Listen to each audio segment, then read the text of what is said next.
It was not easy for Agnes to manage the marketing department of a large company, but she was very proud of herself.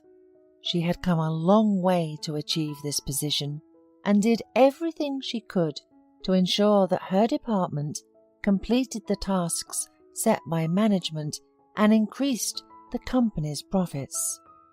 Today, Agnes had been working very hard since the morning, and her head was already reeling from the long hours of work. Suddenly, the door of her office suddenly opened, and Agnes, turning away from the papers, saw Stella, who had long worked under her and over the years had become a true friend. Stella reminded her that it was time to take a break and invited Agnes to join them for tea. Some of the co-workers were already drinking tea in the dining room and exchanging the latest news from their lives. Agnes nodded in greeting to the group, and after making her tea, she sat down a little aside from the main company, listening to the conversations only at the edge of her ear. Designer Natasha, as usual, talked about her son's troubles at school and problems in relations with her husband, and Stella talked about her fiancé, her engagement party, and bragged to her colleagues about her expensive ring. The women cast envious glances, bitterly realizing that their husbands were not the princes they had dreamed of. Agnes, finishing her tea, got up from the chair and went into her office. Her heart began to feel heavy. She was already 32 years old. She would like to have a family, but she had not yet been able to find a worthy candidate for a husband. Waving aside sad thoughts, Agnes again focused on the documents. But not half an hour later, the courier came into her office with important papers. Without taking her eyes off the keyboard, Agnes thanked him and asked him to put the package on the table. "As you wish, but I need your signature," sounded a pleasant male voice nearby, and only then Agnes looked up.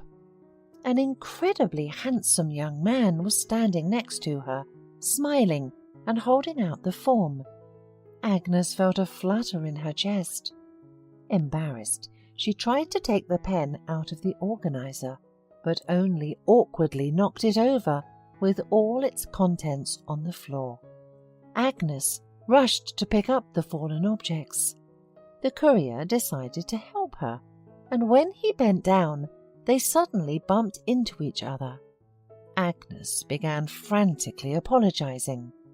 "I'll forgive you," the courier replied, smiling, "if you agree to have a cup of coffee with me after work."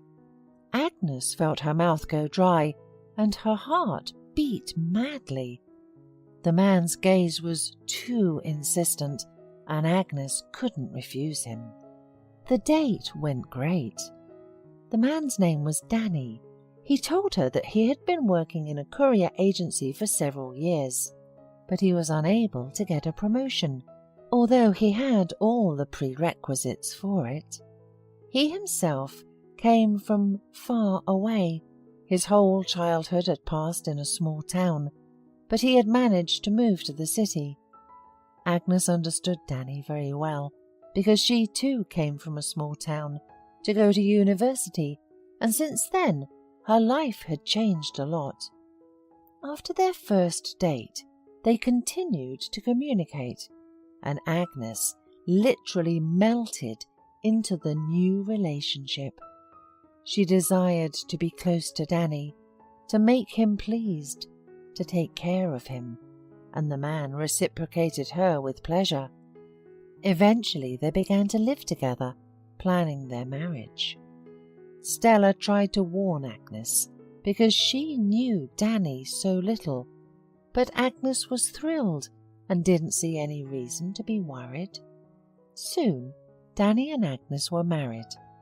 The newlyweds continued to live in the spacious apartment that Agnes rented, and Danny, thanks to his wife, who gave good references, was able to get a promotion and started earning good money. As time went on, One day in late December, Agnes was rushing to work for an important meeting. It was freezing outside, and she slipped awkwardly on the stairs outside the subway, rolled down the stairs, and banged her head on the stone floor. Agnes spent several months in the hospital, but despite treatment, she felt worse every day. Severe headaches, loss of consciousness, limb numbness. The doctors could not give an exact reason why the trauma she had suffered was worsening her health so rapidly, and after prescribing a bunch of all kinds of pills, they sent her home in a wheelchair. The immobile existence caused Agnes to become depressed. Danny tried to take care of his wife, but it was obvious how hard and unpleasant it was for him. He stayed home less often, saying it was because of his heavy workload, and Agnes, though she felt that her husband was not telling the truth, would not dare to discuss their problems in the relationship. She would have continued to justify her husband's indifference and coldness with fatigue, but one day he brought an unknown woman to their home. "Agnes, this is my colleague, Rita. We need to make a schedule for the near future and discuss the report for the month," Danny said with a strange smile. "You go to bed. I'll help you get settled." Agnes woke up in the middle of the night because of loud moans coming from behind the wall. She immediately realized what her husband was doing with his alleged colleague and felt sick to her stomach. Agnes called out loudly to Danny. There was an immediate silence behind the wall, and a few minutes later he burst into her bedroom with an indignant look. "What are you doing in there?" asked Agnes, but she didn't have time to finish as her husband ran up to her and roughly covered her mouth with his hand. "Are you trying to ruin everything?" he hissed to the stunned-looking Agnes. "I'm just having fun. I'm a man, and I have my needs. I figured no need for me to go to hotels since I have a home," he added nonchalantly. Agnes was overwhelmed by a wave of rage and resentment. "Have you lost your conscience? You think because I'm paralyzed you can do whatever you want? You're nothing without me." "You're wrong. You're the one who's dependent on me now. So stay quiet. And if you keep throwing tantrums, you'll end up on the street. Understand?" The man's voice was so calm that Agnes shuddered with horror and nodded fearfully. Satisfied with the impression he had made, Danny grinned and went back into the next room, where he continued to have fun with his girlfriend until the morning, while Agnes was lying there, clenched in her teeth, and tears were streaming down her cheeks. This went on for several weeks until one morning Agnes woke up thinking that she could no longer endure such humiliation. When she realized that Danny was not home, she tearfully called Stella, who listened to the whole story, immediately took Agnes out of the nightmare and moved her into one of the rooms in her apartment. But time passed, and one day Stella came to Agnes's room to have a serious talk. It was uncomfortable for her. The words were not coming easily, but she had no other way out. "Agnes, please forgive me, but we need to do something about your place of residence." "No, I really want to help, but I'm pregnant. Do you understand? And it's getting harder every day to take care of you. My husband and I discussed and decided to rent you a place to live and hire a nurse." Agnes understood. her friend had a right to her own life and didn't have to waste her energy on her. You don't have to, Stella. I'm delighted for you, really, but you can take better care of yourself and your baby, and I'll take care of my own problems. Agnes smiled sadly. Agnes wheeled around the city in her wheelchair, sinking into bitter thoughts. I can't go back to Danny. I can't get to my mother in this condition, it's too far away. And I don't want to go to the hospital, gasped the woman. Do I even need such an existence? I used to be a successful woman, and now I wander the streets looking for a place to stay. The reflection took her far away from reality. She drew pictures of how she could get rid of her worthless life, and didn't notice how she rolled to the edge of the roadway. Agnes only had time to notice the bright lights of headlights, the loud hum of cars, and felt someone's strong hands forcefully throw her to the sidewalk. Agnes opened her eyes and saw an elderly man in front of her. Are you out of your mind? He started scolding her for being careless. Yeah, I guess so, said Agnes indifferently, and burst into bitter tears. Mr. Webb, that was the man's name, rushed to comfort her. He worked as a clerk in a store not far from here, and on his way home he saw this woman in a wheelchair with a doomed gaze. He thought she was going to commit something terrible and rushed to rescue her.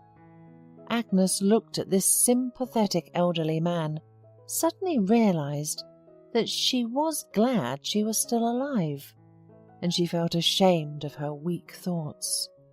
Mr. Webb looked at the woman in a fatherly way and asked what had happened to her, and Agnes told the whole story of her illness, adding in the end that she was now all alone and had nowhere to go. When the elderly man heard this, he thought for a moment. In the past, Mr. Webb had been a practicing chiropractic, but once he had been unable to help one patient and had lost faith in himself, became disillusioned and left the profession.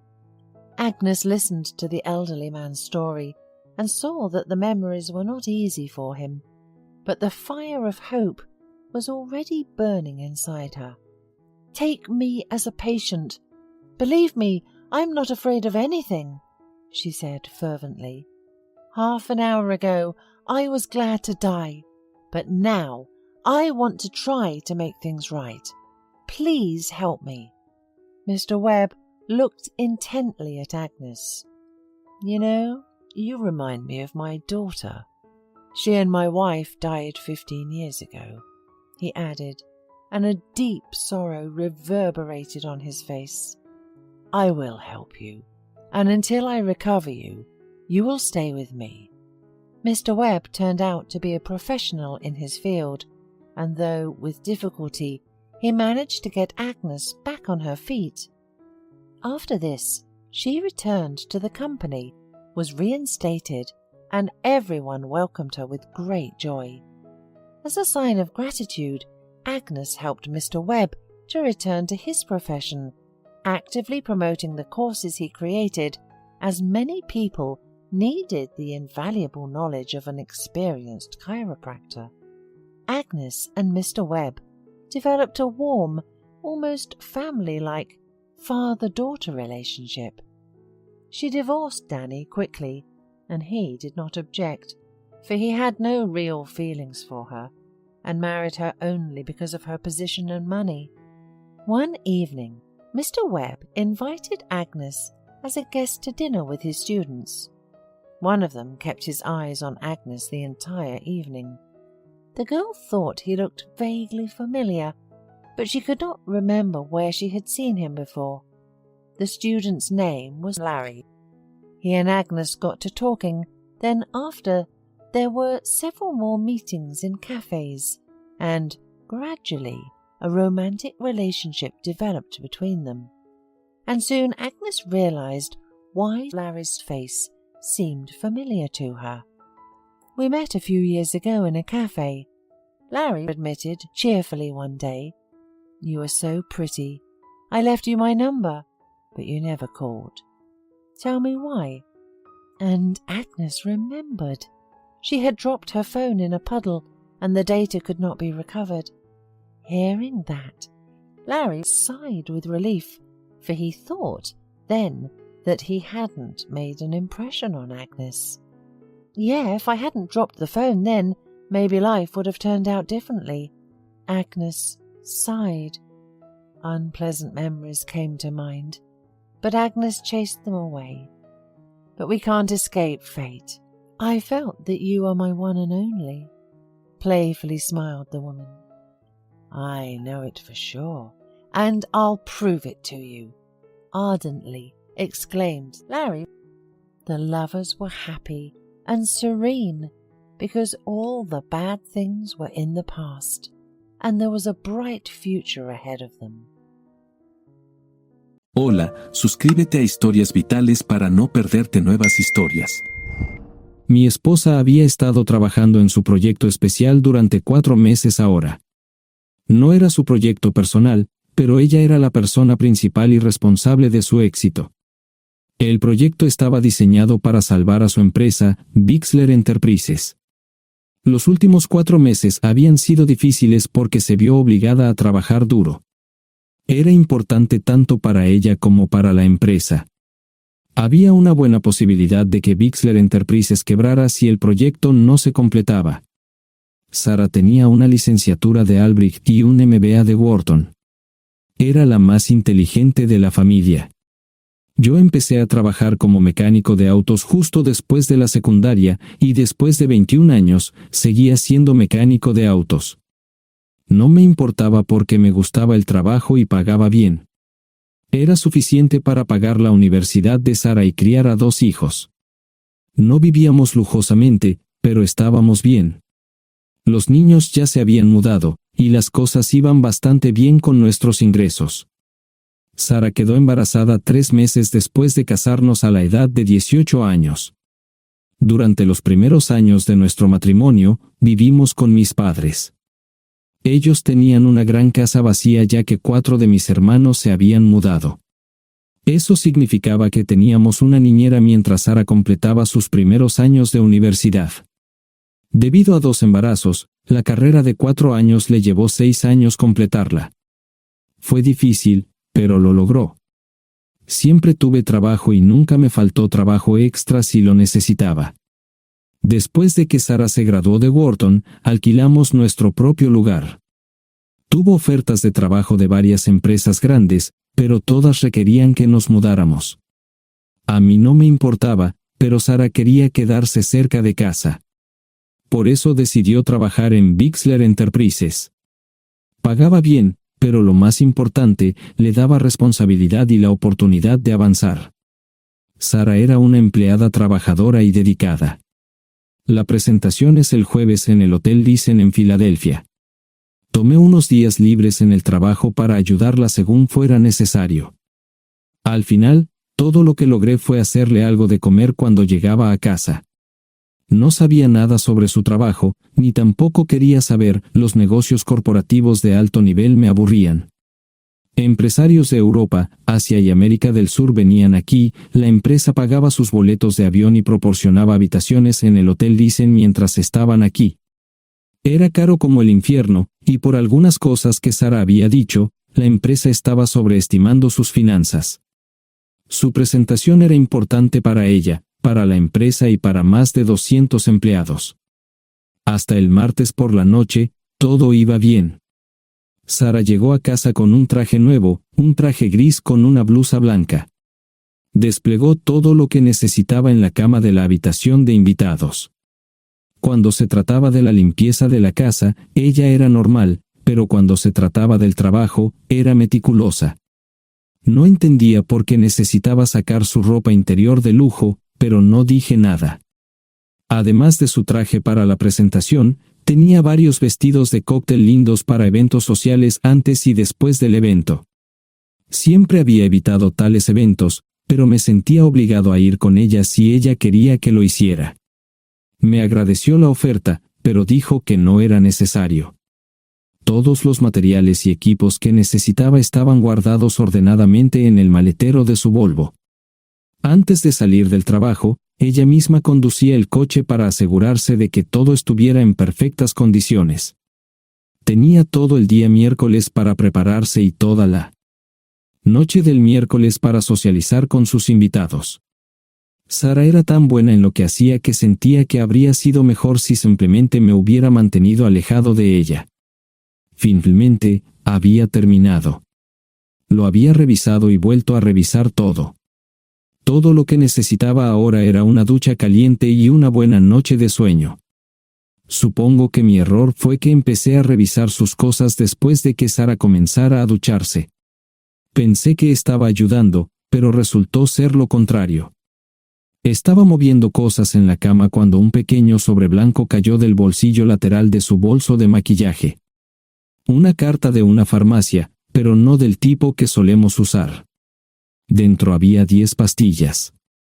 No tenía idea de qué era, Pren, y las instrucciones eran confusas. Si es necesario, tomar una pastilla y luego una segunda pastilla 12 horas después. Pensé que podría ser algo que ella había conseguido para la ansiedad o los nervios, pero las instrucciones no tenían sentido. La receta estaba escrita a su nombre el lunes. Volví a poner el sobre en su lugar mientras ella terminaba de ducharse. Decidí que quería saber más sobre Pren antes de contarle sobre ello. Por supuesto, si lo mencionaba, significaría que estaba revisando sus cosas. Odio los dilemas. Mientras Sara se preparaba para dormir, fui a nuestro ordenador doméstico y busqué. 10 minutos después, me uní a mi esposa bajo las sábanas. Pasé toda la noche despierto, preguntándome por qué mi esposa había recogido una receta para la píldora del día después, especialmente después de que me hicieran una vasectomía hace 10 años. A la mañana siguiente, me levanté temprano, pero no estaba descansado. Di un largo paseo, esperando que despejara mi mente. Me dirigí hacia casa con reticencia, temiendo lo que podría hacer o decir cuando llegara allí.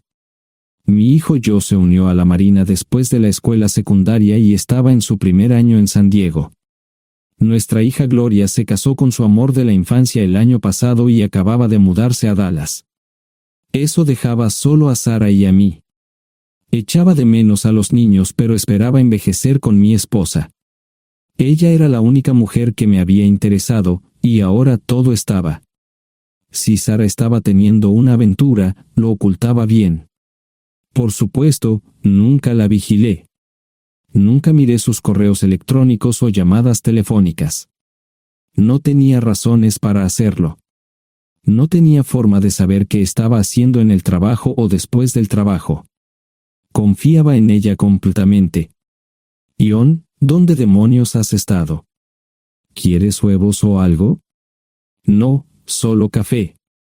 No me sentía con muchas ganas de hablar. ¿Qué pasa, cariño? Solo son 3 días. Puedes venir si quieres, pero te aburrirás como una ostra. No, realmente no quiero ir, pero odio dejarte sola. Me preocupo cuando no estás aquí. Es muy dulce, querido, pero estará bien. No voy a salir del hotel en todo este tiempo. Pasaré la mayor parte del día asegurándome de que la sala de conferencias esté lista, y esta noche tendré una agradable charla con nuestros posibles clientes. Mañana, probablemente ni siquiera tendré la oportunidad de ir al baño. Llegaré a casa lo más temprano posible el viernes, te prometo un gran fin de semana si sabes a lo que me refiero. Todo eso suena bien, pero no puedes culparme por preocuparme. Soy un mecánico de autos, y tengo una esposa hermosa y exitosa. A veces tengo la sensación de que estás menos interesada en mejorar nuestra situación familiar que en avanzar en tu carrera. Detente, maldita sea, Ion. Siempre he respetado lo que haces para ganarte la vida y nunca he insinuado lo contrario.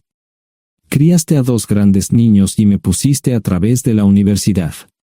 Eres un gran esposo, un gran padre y un buen proveedor, y nunca olvides eso. Terminé mi café mientras ella recogía la mesa. ¿Quieres que te llame? No, no es una buena idea. Tendré el móvil apagado, y voy a apagar el teléfono de la habitación por la noche para poder dormir. Te llamaré siempre que pueda. La ayudé a cargar el coche, era tan meticulosa con eso como con todo lo demás. Trabajando, le llevaría 3 horas llegar al Hotel Lysen. Me quedé en el porche y la vi marcharse. No me molesté en preguntarle por las pastillas. Pasé el resto de la mañana en el porche. No recuerdo haberme preocupado tanto como ahora. Me sentía pequeño e insignificante. Me sentía fuera de mi liga. Era un tipo de pueblo con un trabajo mediocre y una esposa exitosa. Era una combinación equivocada. Debería haberlo notado antes. Me sentía estúpido. El mejor traje que tenía era una chaqueta azul y un par de pantalones. Al menos tenía algunas corbatas, aunque tenían 10 años de antigüedad. Acababa de terminar de vestirme cuando sonó el teléfono fijo. Oye, cariño, solo quería avisarte de que llegué bien. ¿Tuviste un buen viaje? Supongo que el tráfico no estaba demasiado denso. Estuvo bien. Te llamaré esta noche. Ahora tengo que irme. Estoy en la habitación 714, Sara. Puedo estar en casa de mis padres o en la de mis hermanos esta noche si quieres llamarme a mi móvil. De acuerdo. Suena el teléfono móvil. Te quiero, tengo que irme. Me tomé mi tiempo para llegar a Filadelfia. No fui directo al Lysen, primero me detuve y compré un filete con queso. Prometí hacer una larga noche. No estaba seguro de qué iba a hacer. Estacioné en el garaje del hotel y simplemente esperé. Tarde o temprano, tenía que entrar en el hotel. Simplemente no podía decidir cuándo hacerlo. El sonido de mi teléfono celular me ayudó a tomar mi decisión. Ion, solo quería avisarte de que todo se ha arreglado. Ahora voy a bajar para encontrarme con algunas personas y cenar. No olvidaste nada, ¿verdad? No, todo está bien. Tengo todo en mi habitación para mañana. ¿Necesitas algo? No, Ion, relájate. Voy a apagar mi teléfono. Te llamaré mañana por la mañana. ¿De acuerdo? Ríe, diviértete. No es divertido, Ion, es trabajo. No parecía estar demasiado fuera de lugar. El vestíbulo, el restaurante y las salas de conferencias estaban llenos de gente, así que pude pasar desapercibido. Había un folleto pequeño y bonito que mostraba el diseño de todas las habitaciones del hotel. Me paseé por las diferentes habitaciones y me detuve en las paredes, mirando alrededor entre la multitud. No tenía ni idea de qué haría si Sara me veía. Lo averiguaría si y cuando eso sucediera. Encontré un tablero de eventos que enumeraba todas las habitaciones que estaban siendo utilizadas por los diversos grupos. Bixler Enterprises no tenía habitaciones disponibles para el miércoles por la noche. Esto me pareció interesante. Sara había dicho que no iba a salir del hotel, pero ahora no estaba tan seguro de eso. Había 3 comedores, familiar, informal y de alta cocina. A Sara no le gustaba mucho cenar con niños, así que fui primero al comedor informal. Solo me llevó 5 minutos asegurarme de que no estaba allí. Tuve mejor suerte en el salón gourmet, era una acogedora mesita encajada en la esquina, el tipo de mesa que la gente reserva para tener un encuentro privado. Sara llevaba un vestido de cóctel negro con un escote pronunciado y perlas, se veía elegante y su acompañante parecía apreciarlo. Conocía a algunas personas con las que trabajaba Sara, y él no era una de ellas. Me resultaba familiar, pero no había forma de que pudiera recordarlo. Había muchas sillas libres, así que no tuve problemas para cruzar la sala. Había velas y pequeños candelabros de cristal en las mesas. Apagué la mía y le dije al camarero que me molestaba por el glaucoma.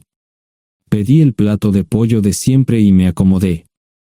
El camarero me sirvió el café por tercera vez. Disculpe, el tipo en la mesa de enfrente me parece muy familiar. ¿Sabes quién es? Sí, ese es Malcolm Eugene Foote. Es miembro del Consejo Municipal, se espera que se postule para el Congreso en los próximos años. ¿Es esa su esposa con él? Es muy bonita. No, esta es la primera vez que la veo.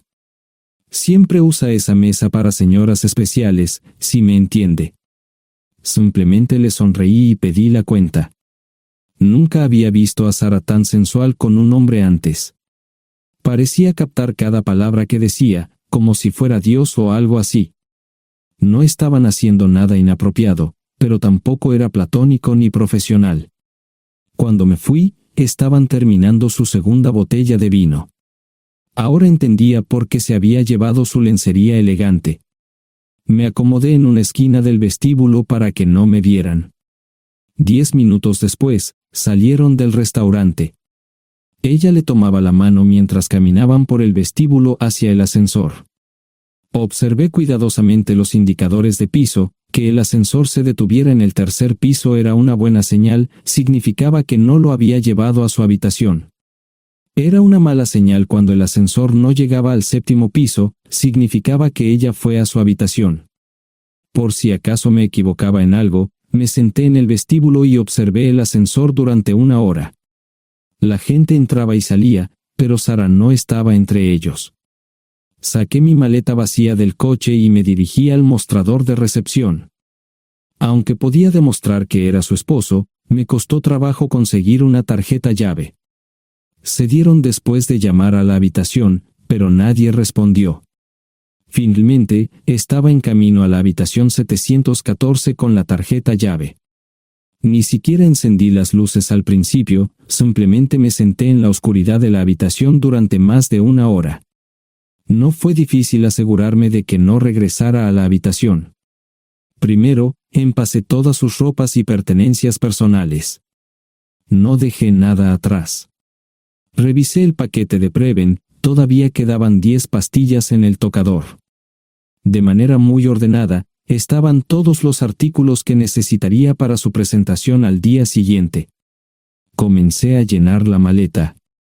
Había 24 carpetas promocionales especialmente encuadernadas y otras 20 carpetas regulares, todas ellas fueron a la maleta.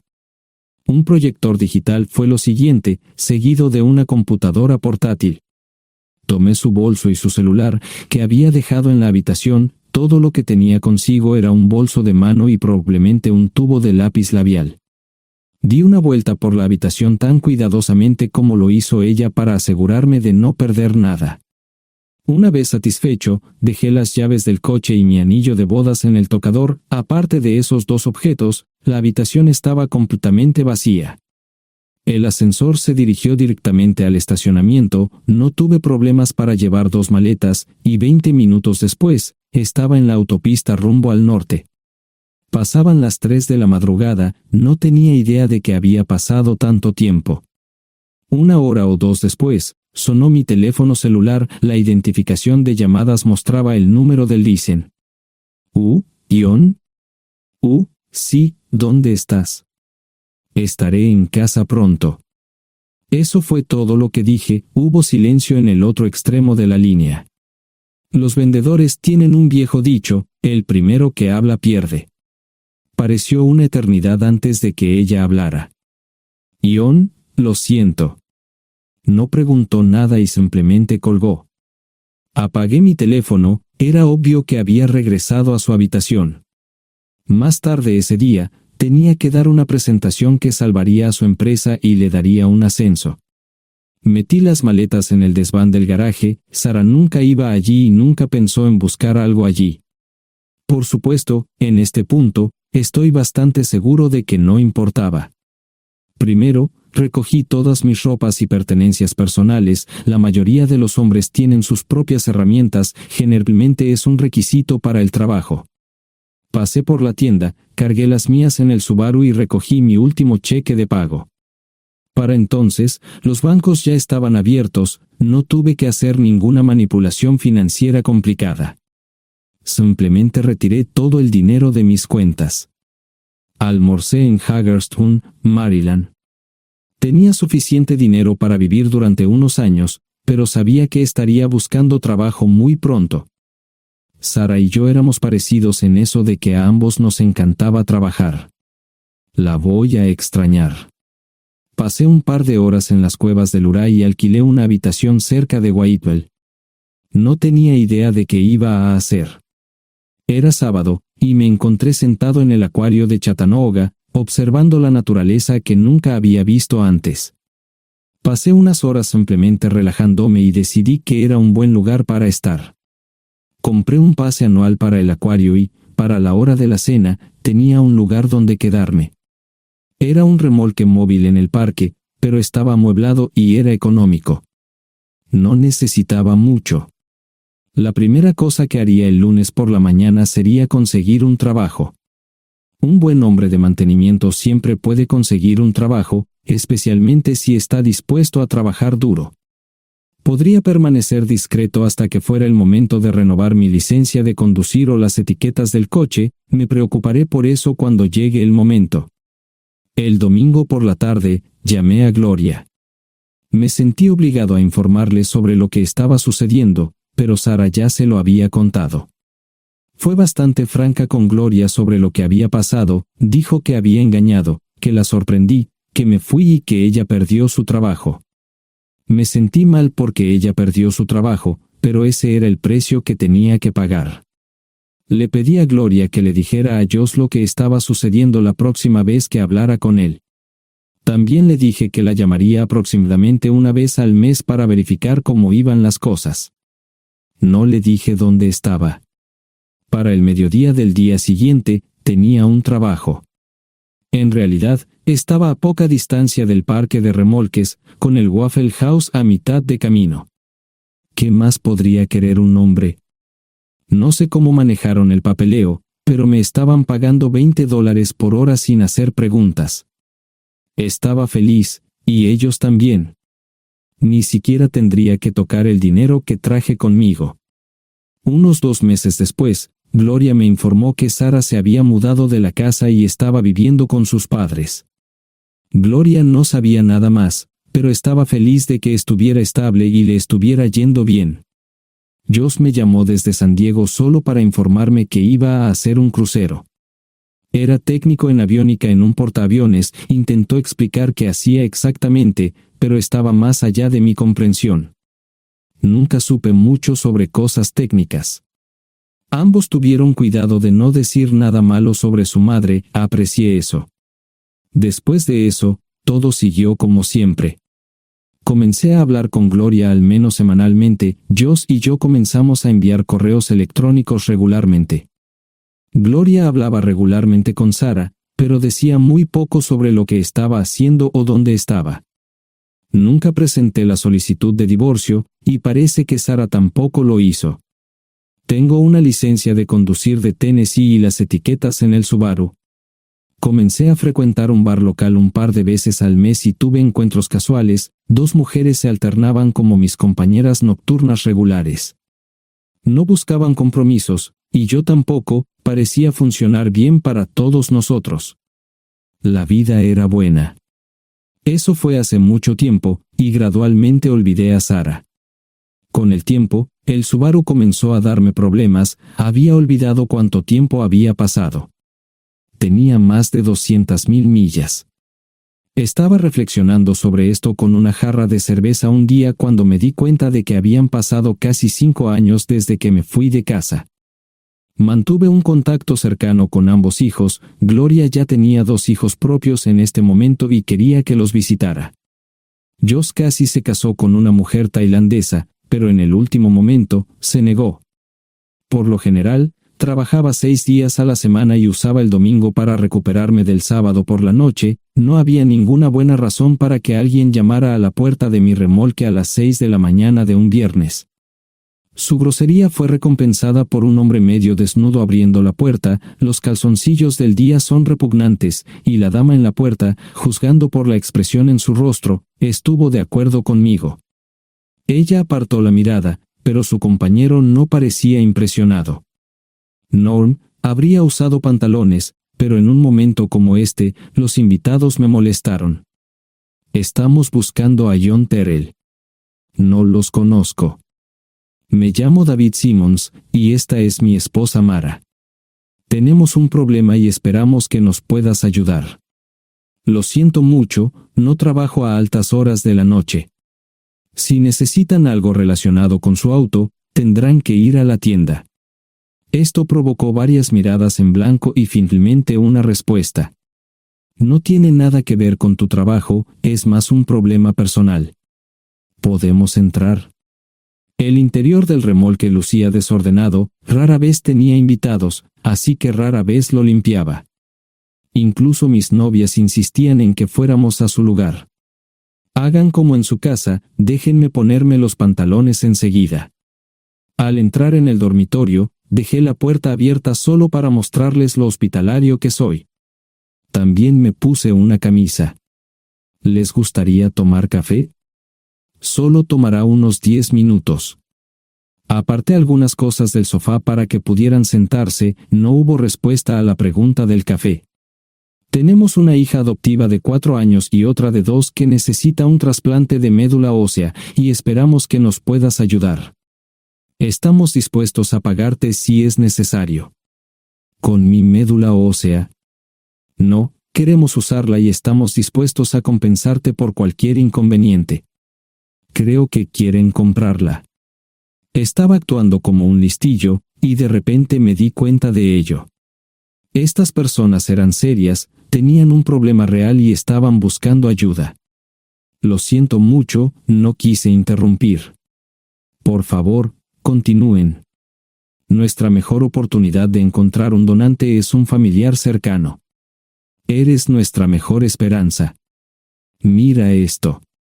No quiero ser un grosero, pero creo que se equivocaron de persona. ¿Cuándo nació su hija? Cumplirá 5 años en julio. Marche Simmons habló por primera vez, y sonó sincera. Odio ser el portador de malas noticias, pero me hice una vasectomía hace 15 años. No hay forma de que pueda ser su padre. ¿Por qué tu nombre estaba en el certificado de nacimiento? No puedo responder eso, tal vez deberían preguntarle a su madre. Esa afirmación fue recibida con silencio. Sentí pena por estas personas, pero no sabía cómo ayudarles. ¿Cuál es el nombre de la madre? Sarah Lise Terrell. No encontraba las palabras. Tal vez no debería haber tomado esas malditas pastillas de ella, por supuesto, entonces esas personas no tendrían una hija en absoluto. Todo lo que pensaba que había superado el dolor, y aquí está de nuevo, viejos recuerdos de mi esposa teniendo relaciones sexuales con ese maldito político de Filadelfia. Estaba empezando a olvidarlo todo, y ahora estaba de vuelta. Maldita sea. Ahora entiendo y pido disculpas por mi grosería e insensibilidad. Haré todo lo que esté en mi poder para ayudarles. En primer lugar, porque no puede Sara hacerse un trasplante de médula ósea. Médicamente, no puede. ¿Por qué no? Es madre, tiene que ser una donante adecuada. Ella es una donante adecuada, pero está demasiado enferma. Los médicos se negaron siquiera a considerar utilizarla. ¿Enferma de qué? Está muriendo de insuficiencia hepática. Le quedan menos de 6 meses de vida. Esto no tiene sentido. Siempre ha estado perfectamente sana. Además, no creo que un hígado enfermo le impida donar médula ósea. El hospital no aceptará su firma en el formulario de consentimiento. ¿Estás diciendo que hay algo mal en su cabeza? Ambos me miraron en silencio, sabían la respuesta, pero no querían decirlo. En ese momento, no quería que se sintieran aún más incómodos. Hace 10 minutos, no me importaban, pero ahora sentía que tenía que protegerlos y ayudarlos. ¿Cómo sucedió esto? ¿Podría alguno de mis hijos ayudar? Quizás, pero pensamos que eras nuestra mejor esperanza. ¿Por qué no van tras su padre, su verdadero padre? Pensamos que eras tú. No tenemos ni idea de quién más podría ser. Sara no nos dijo nada sobre otro posible padre. De hecho, ella no estaba en condiciones de explicar nada, agregó Mara. Obtuvimos la mayoría de nuestra información de la agencia de adopción. Tuve que preparar café y hacer pis, permítanme un momento. Dejé a mis invitados sentados mientras preparaba el café. Solo tomó unos minutos. Mientras se preparaba, fui al baño, algo que necesitaba hacer urgentemente. Traté de ser discreto, ya había avergonzado lo suficiente a Mara. ¿Dónde viven? En Westchester, Pensilvania. Les haré una oferta.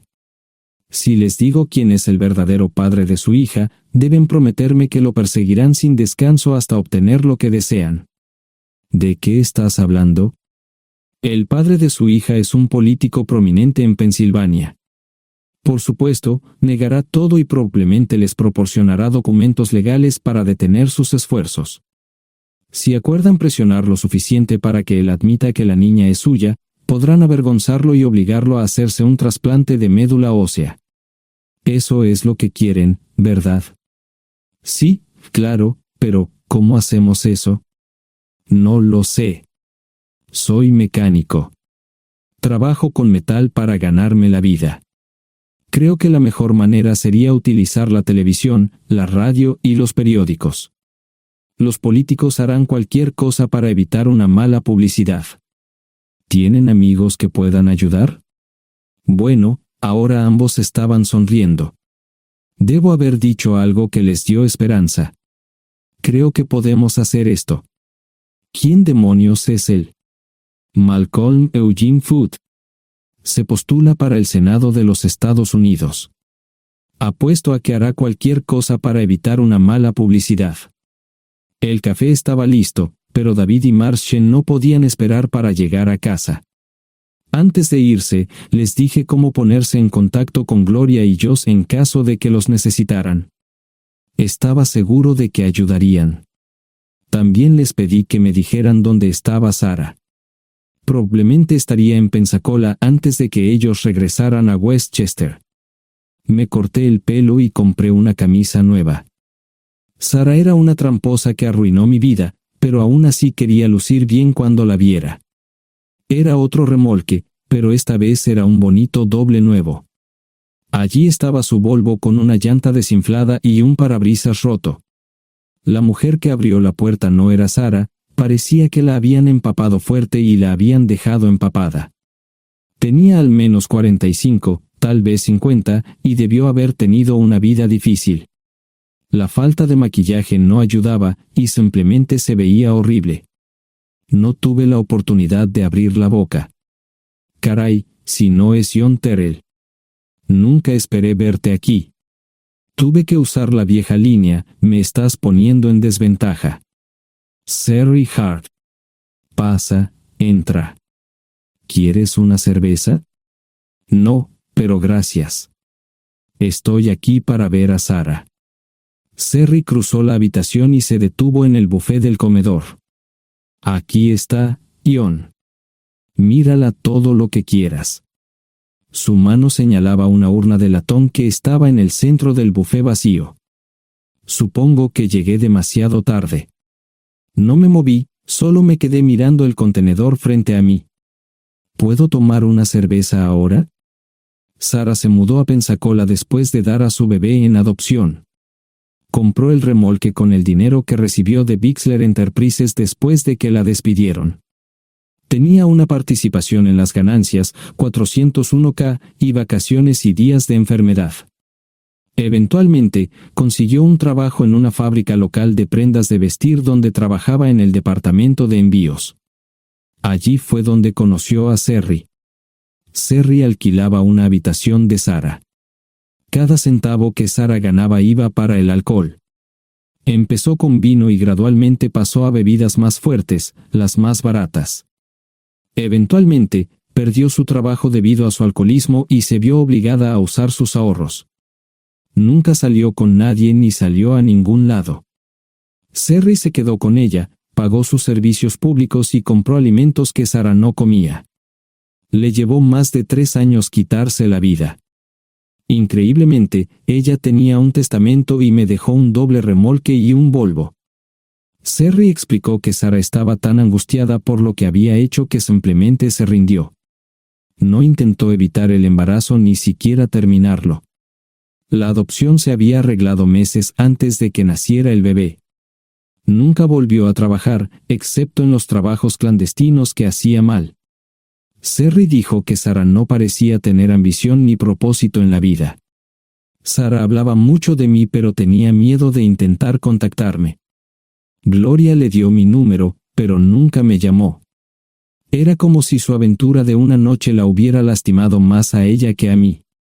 Estuve allí durante 2 semanas y luego vendí el remolque de Serry por $1 y obtuve $3,000 por el Volvo. 2 días después, estaba en Westchester visitando a mis nuevos amigos David y Marche. Malcolm Eugene Foote resistió al principio, pero David y Marche lo presionaron hasta que cedió. Insistió en pruebas de ADN, que demostraron que era el padre. Para salvar la cara, más o menos lo obligaron a someterse a un trasplante de médula ósea, que fue exitoso. La carrera política y la vida familiar de Malcolm no dejaron una impresión favorable. Su caída en las encuestas fue tan rápida que el partido lo reemplazó por otro candidato unos meses antes de las elecciones. Su esposa solicitó el divorcio y fue muy pública al respecto. Sarah y yo estamos viajando ahora a Dallas para ver a Gloria y a mis nietos. No sé cuánto tiempo mantendré a Sarah conmigo, probablemente hasta que tenga a alguien.